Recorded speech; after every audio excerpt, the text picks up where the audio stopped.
지난 한 해 보내고 올해 또 2022년 새해 첫 주일 예배에 함께한 여러분들, 올 한 해도 하나님의 은혜와 복이 넘치시기를 기도합니다. 아멘. 우리가 성경을 펼치면은 제일 먼저 나오는 책이 창세기입니다. 그리고 창세기 1장 1절 첫 구절이 하나님이 태초에 천지를 창조하셨다 하는 말씀으로 시작이 됩니다. 이 성경의 시작이 하나님이 우주 만물, 또 저와 여러분들 모든 사람을 하나님이 만드셨다. 이게 성경 말씀의 시작이 됩니다.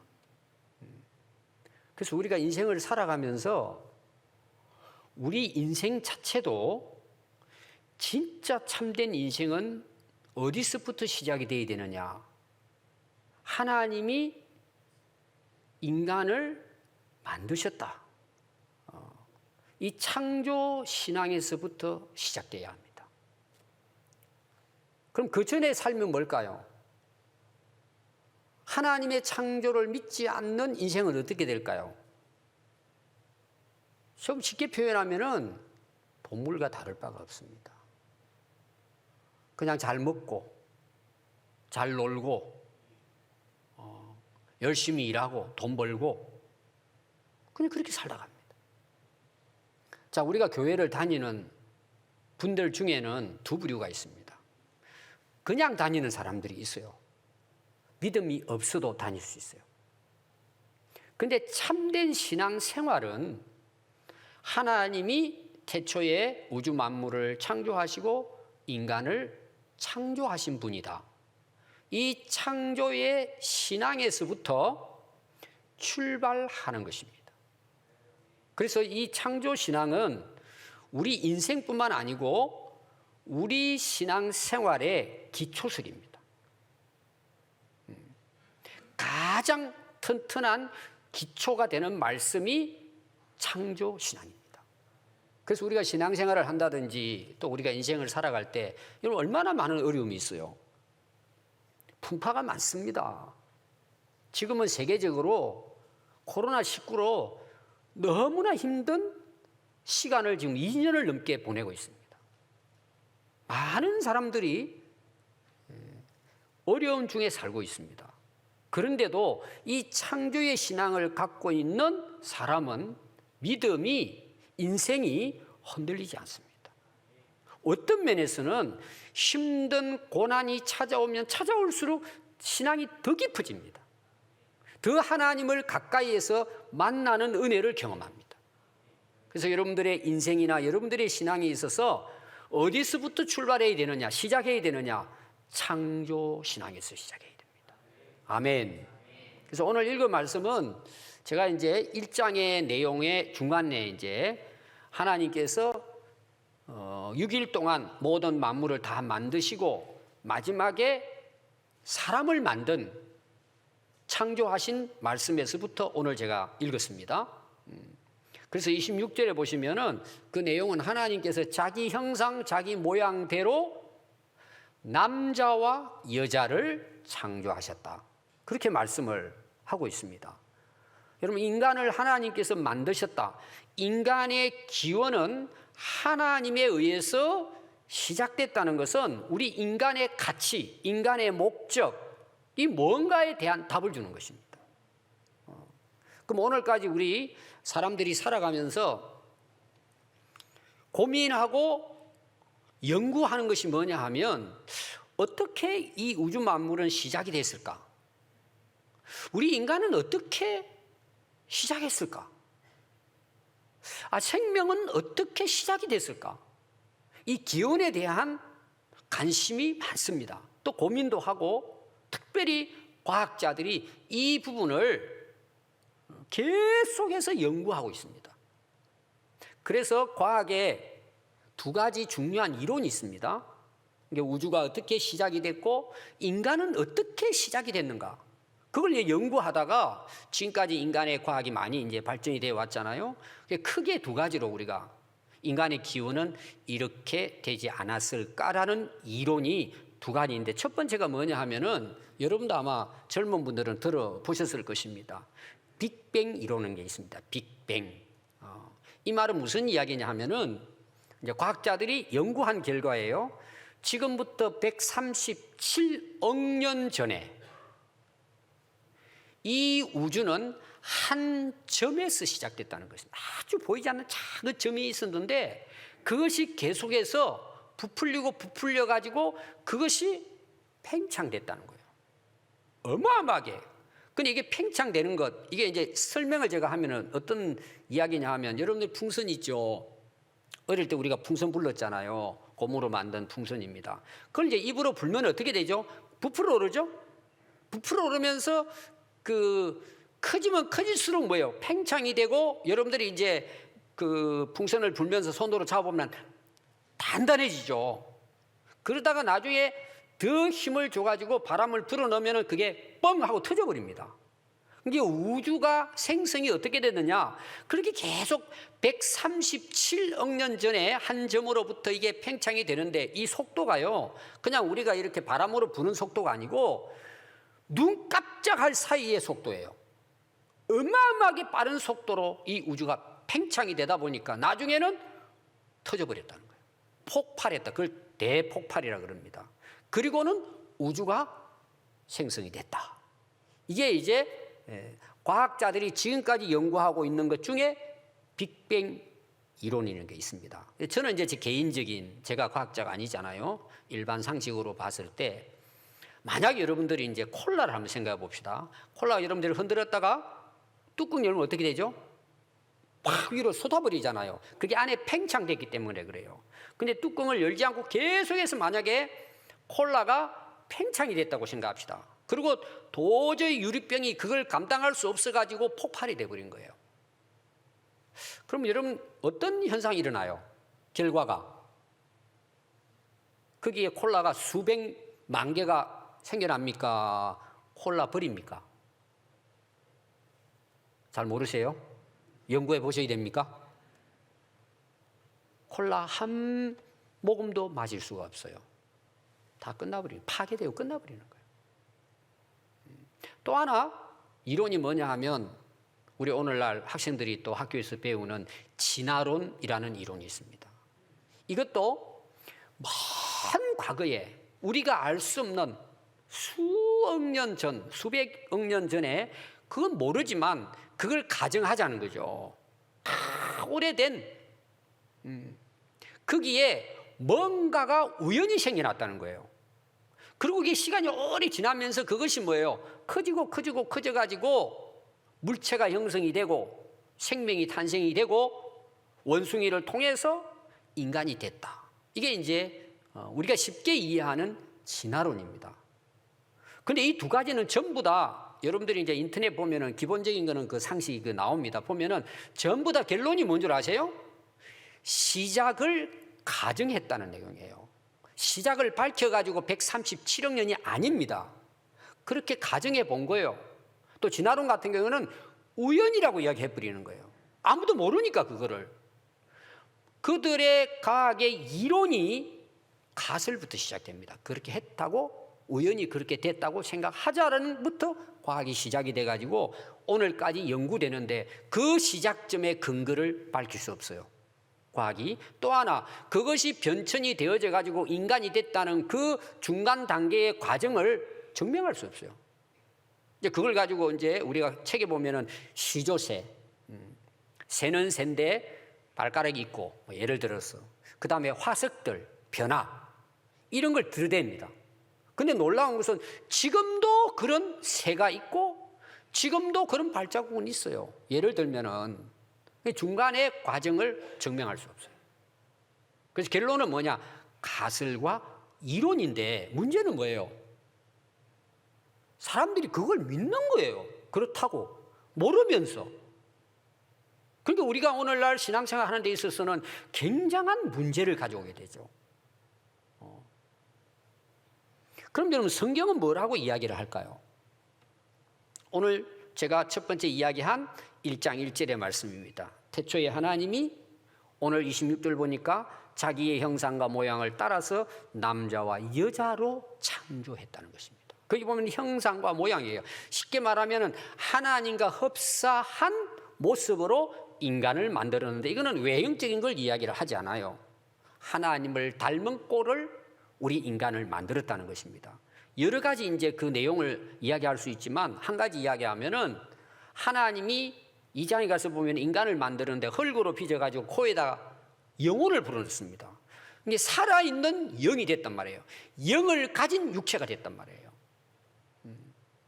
그럼 이게 무슨 말이냐 하면 인간만이 하나님의 형상과 모양으로 만드는 것은 하나님과 영적으로 관계할 수 있는 위대한 존재로 만들었다는 것입니다.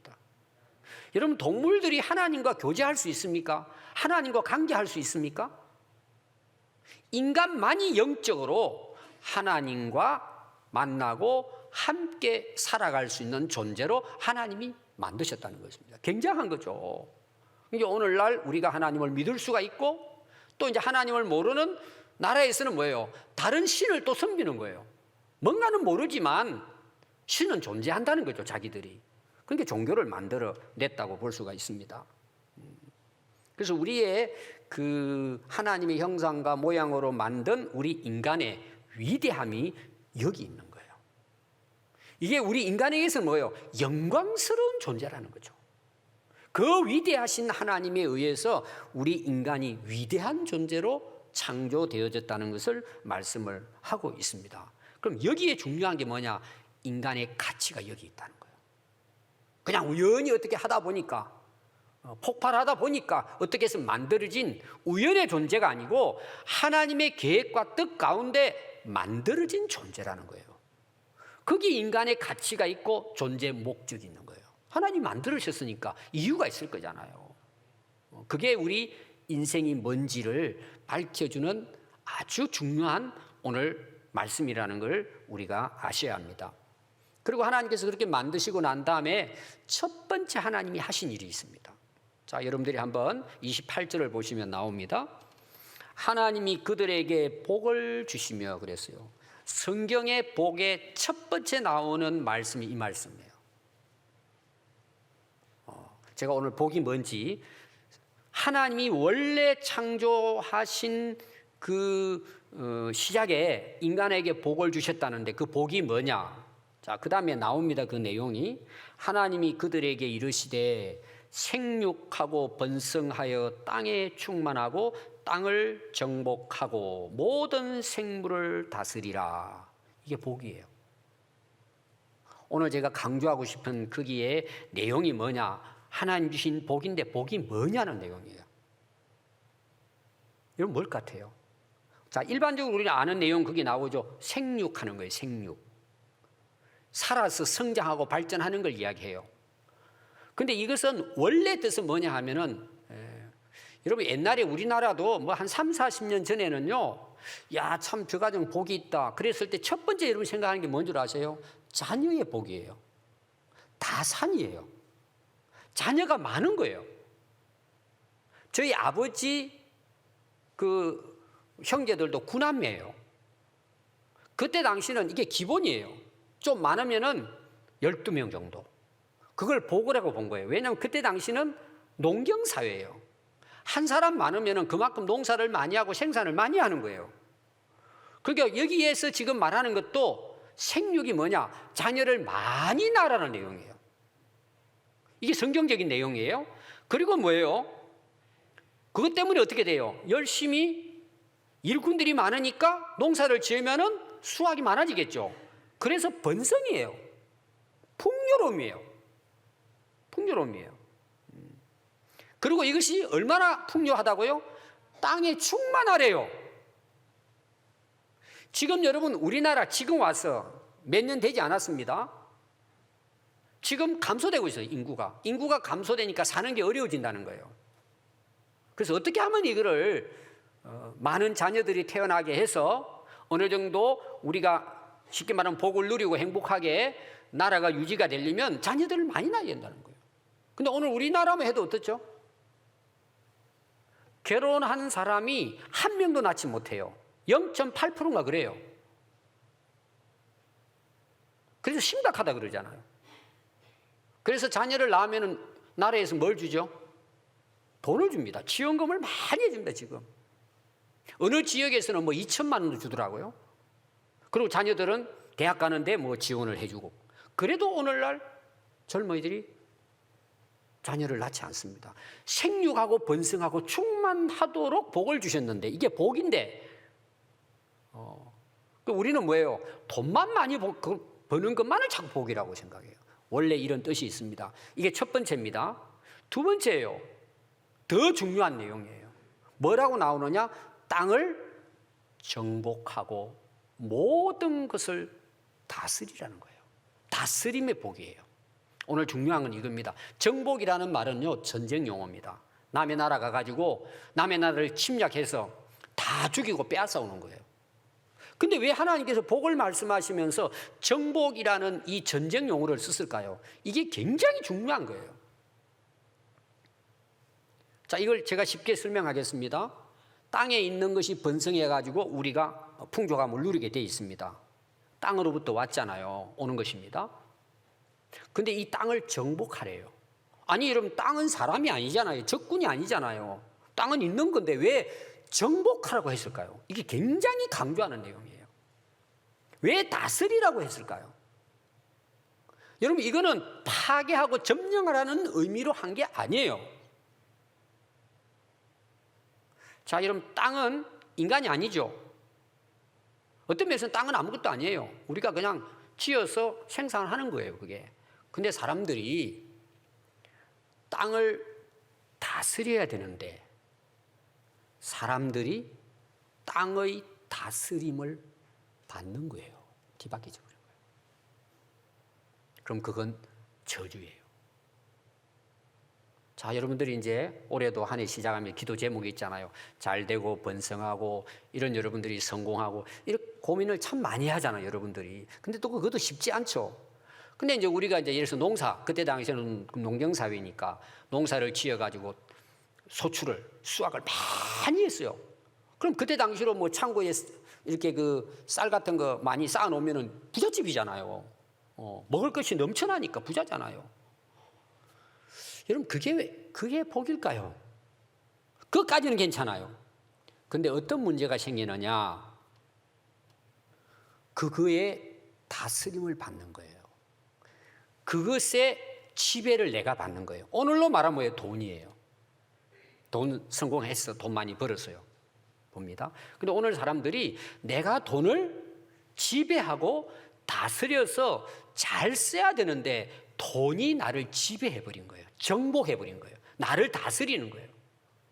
그러니까 여러분 보세요. 가정에 일어나는 문제, 사회에 일어나는 범죄, 다 땅에 있는 것을 우리가 다스리고 잘 관리해야 그게 복이 되는데 우리 인간이 돈의 노예가 되버린 거예요. 수전 노예예요.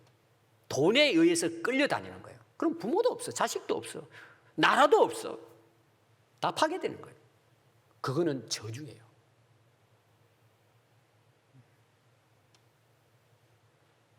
하나님 주신 풍성함은 복이지만 우리가 그 모든 걸 다스리고 잘 관리하지 못하고 그것이 나를 다스려버리면 망하는 거예요, 인생은. 그래서 원리가 이거예요. 하나님은 우리를 다스리십니다. 인간을 다스리십니다. 우리는 그분의 말씀과 명령에 따라서 다스림을 받을 때 복이 됩니다. 그래서 성경에서 거의 100% 복이 뭐냐? 하나님의 말씀을 순종할 때입니다. 아멘. 그러면 이제 하나님이 복을 주셨잖아요. 그 땅에서 나오는 수확, 오늘 우리가 수고해가지고 버는 돈, 재산, 이 모든 것들은 누가 다스려야 돼요? 그건 내가 다스려야 되는 거예요. 그래야 그게 복이 되는 거예요. 근데 거꾸로 되는 거예요. 하나님의 다스림은 안 받아버리고 땅의 다스림을 따라서 내가 사는 거예요. 그게 범죄 행위예요. 그래서 나라에 전쟁이 일어나고 국가적으로 전쟁이 일어나고 집안 싸움이 일어나고 사회가 혼란해지는 원인이 되는 거예요. 그래서 불행해지는 거예요. 지금 먹고 살기 좋은데도 살기 어렵다고 이야기해요. 땅의 지배를 받기 때문이에요. 그래서 예수님께서 마태복음 6장 24절 말씀을 보시면 한 사람이 두 주인을 섬길 수 없어요. 한 주인을 미워하든지 한 주인을 사랑하든지 해야지 두 주인을 함께 섬길 수가 없어요. 너희가 하나님과 재물을 겸하여 섬길 수 없다는 거예요. 자, 주인이죠. 주인은 종을 다스리고 종은 주인의 다스림을 받는 사람이에요. 근데 두 주인이 있을 수 없잖아요. 예를 들어서 내가 주인이 둘입니다. 근데 한 주인이 오른쪽으로 가라 그러고 한 주인이 왼쪽으로 가라 그래요. 어디로 가야 돼요? 그럼 어디로 가야 돼요? 내가 주인이 둘인데 주인이 나를 다스리는데 두 주인이 다스리면 어디로 가야 돼요? 할 수 없어요. 그런 일은 있을 수가 없죠. 우리가 인생을 살아가는 데 있어서 주인이 둘이 있다는 이 세상에 하나는 돈, 재물이고 하나는 하나님이라는 거예요. 누구의 다스림을 받느냐는 거예요. 한번 여러분 잘 생각해 보십시오. 이게 창조의 원리입니다. 하나님의 다스림을 받을 것이냐, 땅의 것에 의해서 다스림을 받을 것이냐. 이 결정은 내가 하는 거예요. 또 골로새서 3장 1절에 보면요, 바울이 이렇게 이제 말씀을 했습니다. 너희가 그리스도와 함께 다시 살리심을 받았으면 예수 안에서 우리가 죄인된 우리가 믿음으로 하나님의 자녀로 거듭났어요. 그러면 너희들은 위의 것을 찾으라는 거예요. 전에는 땅의 것만 찾고 살았는데 위의 것을 찾아라. 거기는 그리스도께서 하나님 우편에 앉아 계시느니라. 위의 것을 생각하고 땅의 것을 생각하지 말라는 거예요. 이게 오늘 말씀과 다 연결이 되는 거예요. 이는 너희가 죽었고, 옛날에 내가 땅의 지배를 받던 나, 사단 마귀의 노예로 살았던 나는 이미 예수 믿음으로 세례받고 죽은 거예요. 이제 그 다스림에서 나는 자유함을 얻은 거예요. 너희 생명이 그리스도와 함께 하나님 안에서 감추었느니라. 우리 생명이신 그리스도께서 나타나실 그때에 너희도 그와 함께 영광 중에 나타날 것이다. 예수님 재림하실 때. 그러므로 땅에 있는 지체를 죽이래요. 앞에서는 정복하라 그랬죠? 죽이래. 땅의 지체를 죽이래요. 땅에 있는 지체를. 오늘 창세기 말씀과 비교하면 땅의 것을 지배하고 땅의 것을 정복하라는 거예요. 너희들이 정복당하지 말고. 그러면 땅의 지체를 죽이래요. 땅의 것을 죽이래요. 그럼 뭘 죽여야 돼요? 거기에 내용을 설명하고 있어요. 메뉴를. 곧 엄난과 부정과 사욕과 악한 정욕과 탐심이라는 거예요. 이게 다 뭐죠? 땅의 지배를 받는 삶을 이야기하는 거예요. 그래서 이걸 뭐라고 바울은 이야기했느냐? 이 탐심이 바로 우상 숭배니라 그랬어요. 이것으로 말미암아 하나님의 진노가 임하느니라. 땅의 다스림을 받는 것이 우상 숭배입니다. 예를 들어 볼까요? 옛날 같은 경우에는 이제 다산이 복이잖아요. 자녀도 많이 낳고 또 농사도 잘 되고. 그 농사의 신이에요. 한마디로 말하면 바알이라든지 아세라 여신이란 이 다 신의 숭배는 전부 다 뭐예요? 많은 자녀를 낳고 많은 수확을 거두기 위해서 비는 신이에요. 그럼 이건 무슨 말이죠?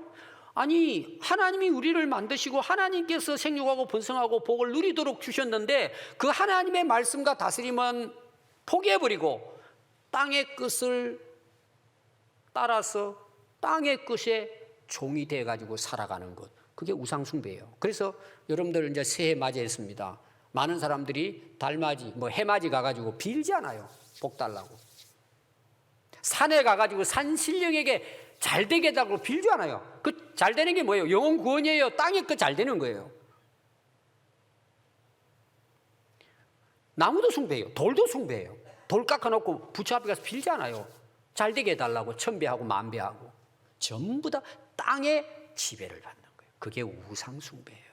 그 우상숭배가 뭐예요? 하나님의 진노가 임한다고 말씀하는 것입니다. 세 번째 오늘 말씀은 29절에 나옵니다. 하나님께서 사람들에게 그런 복을 주시고 먹을 먹거리를 이야기하세요. 너희들은 이렇게 먹고 살아야 복이 있는 거야. 그리고 사람에게는 채소와 나무의 열매를 먹거리로 주셨습니다. 우리가 육신으로 창조됐기 때문에 육신의 음식이 있잖아요. 근데 하나님은 너희들 꼭 땅에 나오는 채소하고 나무의 열매를 먹고 살아라. 이게 이제 인간에게 하나님 주신 먹거리예요. 그럼 짐승들에게 주신 먹거리는 뭘까요? 풀은 풀이에요. 여러분들이 이제 성경 보면은 시편 23편에서도 목자가 양을 어디로 인도하죠? 풀은 풀밭으로 인도하죠. 짐승들은 풀을 먹고 자라잖아요. 원래 그랬어요. 원래 인간이 살아가기 전에. 그래서 여러분들이 이제 오랜 창조로부터 시작해 역사가 흘러왔잖아요. 아까 이제 과학자들이 그걸 연구한다 그러잖아요. 근데 창조하신 것을 인정하지 않는 사람도 모두 다 하나같이 뭐예요? 뭘 먹고 살죠? 돌덩이 먹고 살아요? 쇠덩이 먹고 살아요? 아니면은 채소 열매 먹고 살아요? 하나님을 인정하지 않는 사람도 하나님이 말씀하신 걸 먹어야 우리 몸은 뭐예요? 생명을 유지하고 건강하게 돼 있어요. 하나님을 인정하지 않는 하나님이 창조한 실체는 지금 우리 자신이에요. 우리가 지금 살고 있는 우주 만물이에요. 하나님이 인정하지 않는 사람은 뭐예요? 이 우주의 원리, 운행 가운데 지금 살고 있어요. 우리가 살고 있는 지구는 하루에 24시간에 한 바퀴 돌아요. 자전이라 그래요. 그리고 또 태양을 중심으로 해가지고 365일 동안 한 바퀴를 돌아요. 그게 1년이에요. 하나님이 창조하신 것을 인정하지 않더라도 우리는 그 창조의 원리 안에 지금 먹고 그 운행 가운데 살고 있어요. 하나님이 없다고 불신하고 진화론이라고 하고 빅뱅 이론을 이야기하는 과학자도 뭐예요? 하나님이 창조하신 그 가운데 지금 살고 있어요. 자기 자신들이. 참 신기하잖아요. 그러고도 안 인정을 하지 않아요. 이게 영적 전쟁입니다. 여러분, 하나님의 창조의 법칙을 벗어날 수 있습니까? 한 사람도 벗어날 수 없어요. 우리 자신이 뭐예요? 하나님의 창조의 실체예요. 증거하고 있다 이 말이에요. 그럼 여러분 한번 보십시오. 우리가 건강하게 살려면 어떻게 하면 될까요? 여러분, 땅에서 나온 거 잘 먹으면 돼요. 채소 드시고. 물론 여기 다 열거할 수는 없어요. 그럼 채소 드시면 돼요. 과일 많이 드시면 돼요. 싫어요? 그럼 건강해지는 거예요.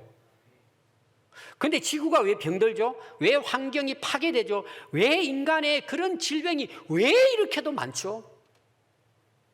왜 코로나가 생기죠?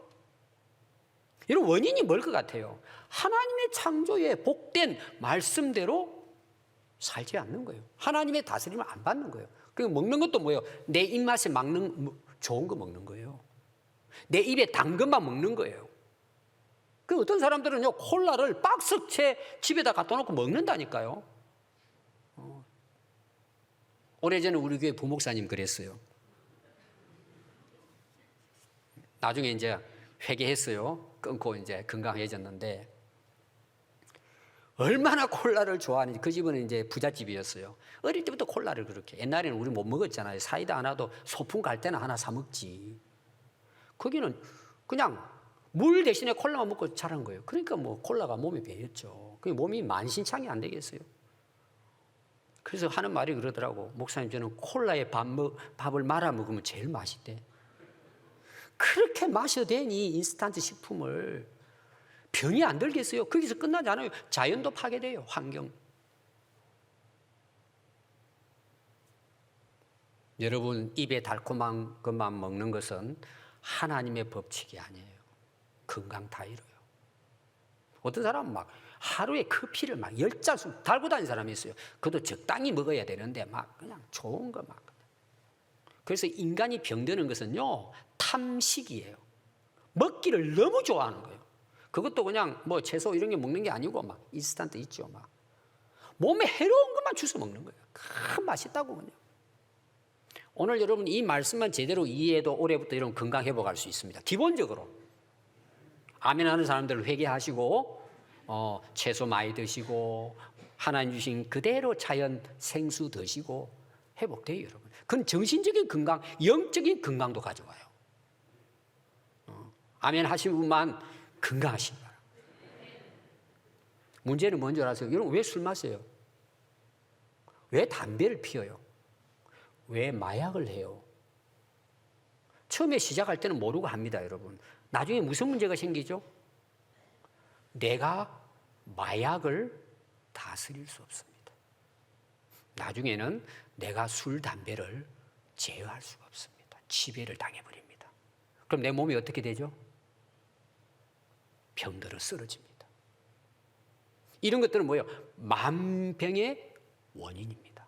근데 사람들은 탈고 다닙니다, 이거를. 인간이 여러분 똑똑한 게 아닙니다. 가장 어리석은 존재가 인간입니다. 자기 몸에 해가 되는 걸 알면서도 해요. 먹고 마셔요. 못된 짓 한단 말이에요. 그게 내 인생에 다 그게 병들게 만드는데도 그걸 쫓아가요. 그걸 절제를 못하는 거예요. 왜? 땅의 다스림을 받고 하나님의 다스림은 거부해버리기 때문에. 그러니까 인생은 여러분 새해가 왔다고 복을 받는 게 아닙니다. 하나님의 다스림을 받고 내가 세상 것을 다스릴 줄 알아야 합니다. 여러분 그런 은혜가 있기를 바랍니다. 마지막 31절 보니까 하나님이 그렇게 사람을 만들어 놓고 복을 주시고 보니까 너무 세상의 모든 만물이 하나님이 보시기에 심히 좋았다는 거예요. 너무 좋았다는 거예요. 하나님 보실 때. 그러니까 하나님 너무 기뻐하신 거예요.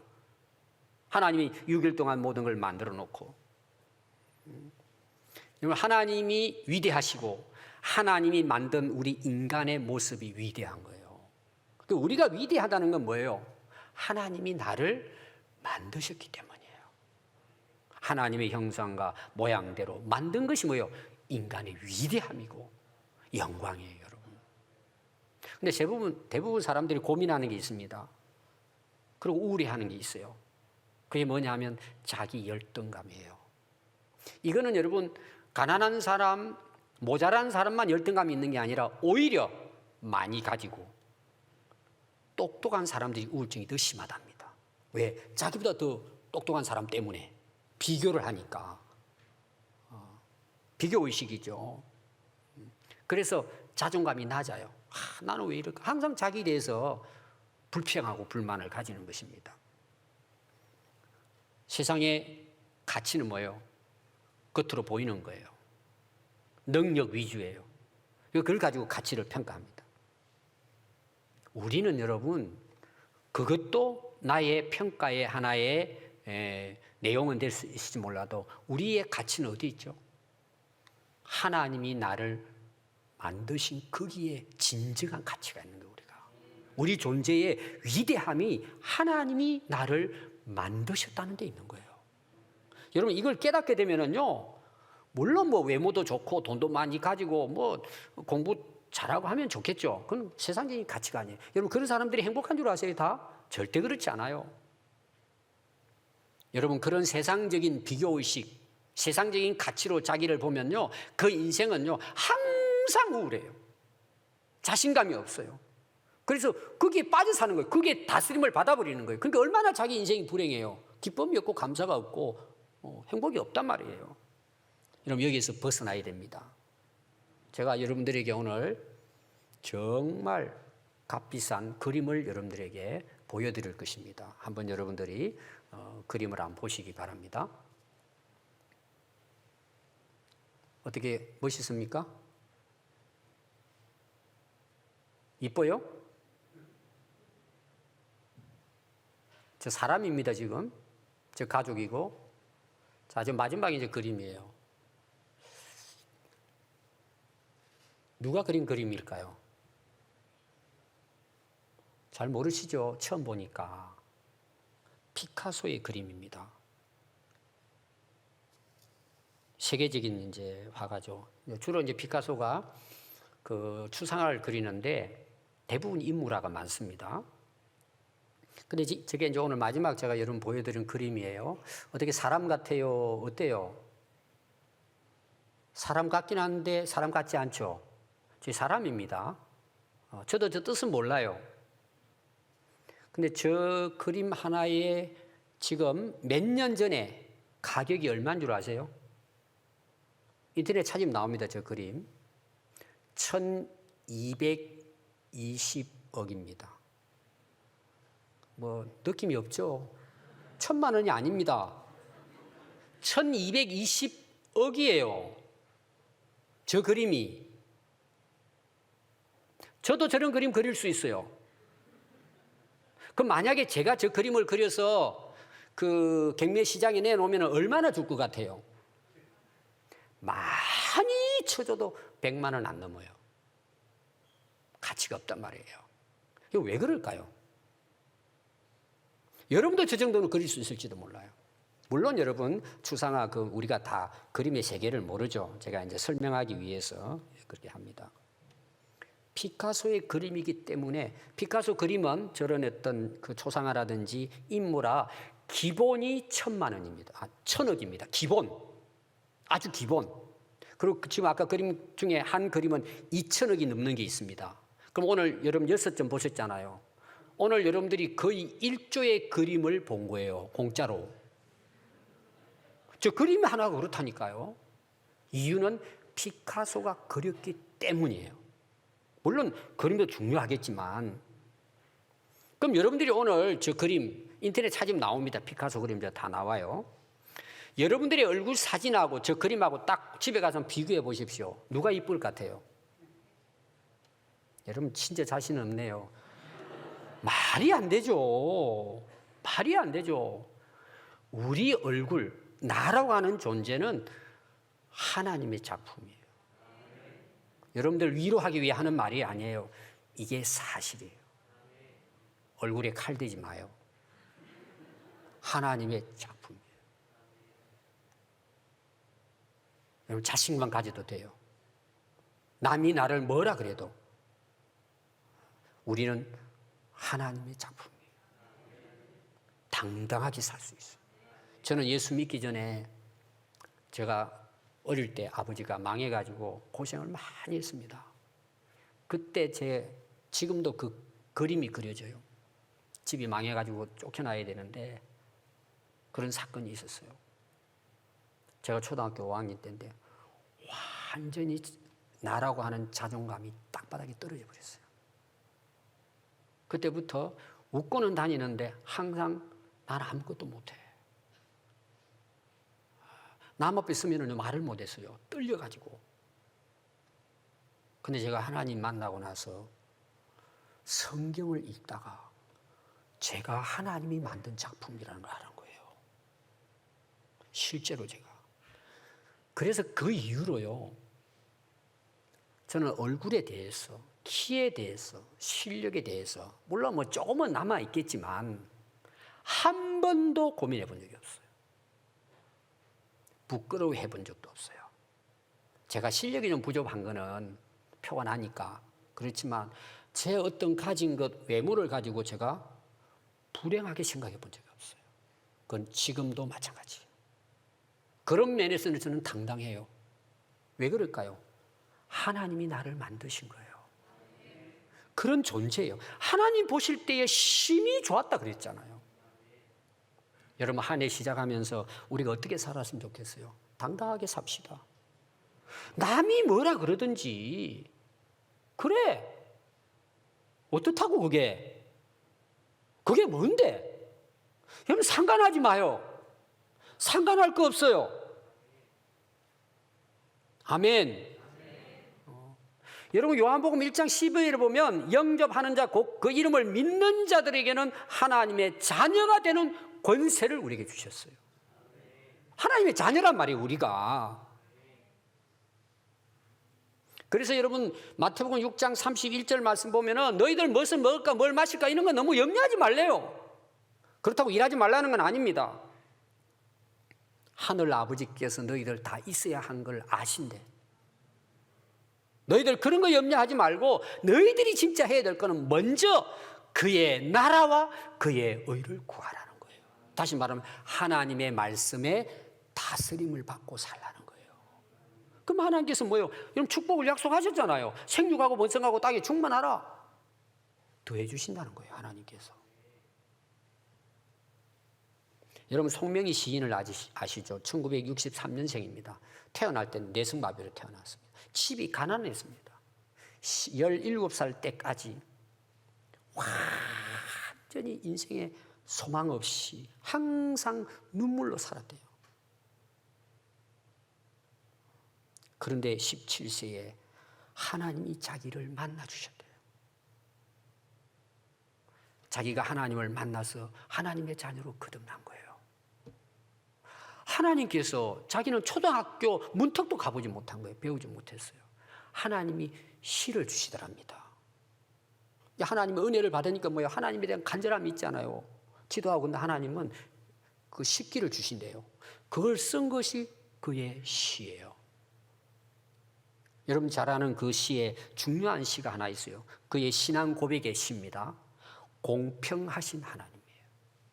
내용 여러분 아시죠? 이런 내용입니다.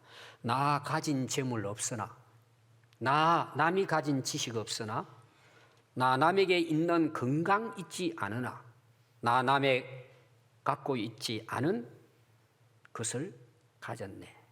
나 남이 보지 못한 것을 보았고, 나 남이 듣지 못한 음성 들었으며, 나 남이 받지 못한 사랑 받았고, 나 남이 모르는 것 깨달았네. 공평하신 하나님이 나 남이 가진 것, 나 없지만 나 남이 없는 것을 갖게 하셨네. 아멘.